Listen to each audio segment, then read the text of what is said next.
नमस्कार शेतकरी मित्रांनो, कृषीप्रधान शेतकरी या यूट्यूब चॅनलवर तुम्हा सर्व शेतकरी बांधवांचे हार्दिक स्वागत.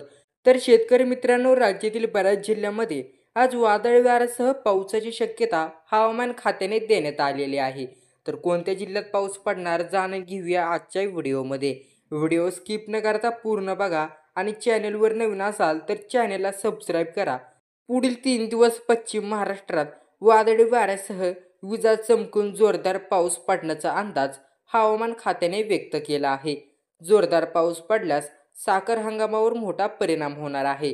फेंगल चक्रीवादळाचा जोर ओसरल्यानंतरही अरबी समुद्रात कमी दाबाचा प्रभाव कायम आहे.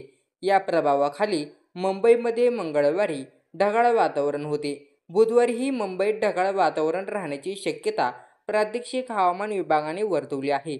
त्यानंतर गुरुवारपासून आरभ्र निरभ्र राहण्याची शक्यता आहे. पुढील 4 ते 5 दिवस कमाल तापमानामध्ये फारसा फरक पडण्याची शक्यता नसल्याने हवामान विभागानं म्हटलं.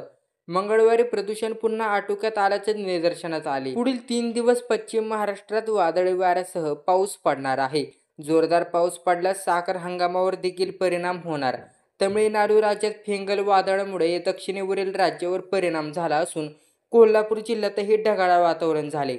मंगळवारी पहाटे पावसाच्या हलक्या सरीचा शिडकावा झाला.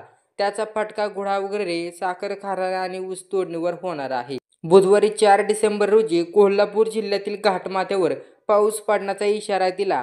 गुरुवारी 5 डिसेंबर रोजी वादळी वाऱ्यासह कोल्हापूर, सातारा जिल्ह्यातील घाटमाथा आणि सांगली, सोलापूर जिल्ह्यात पाऊस पडण्याचा इशारा आहे.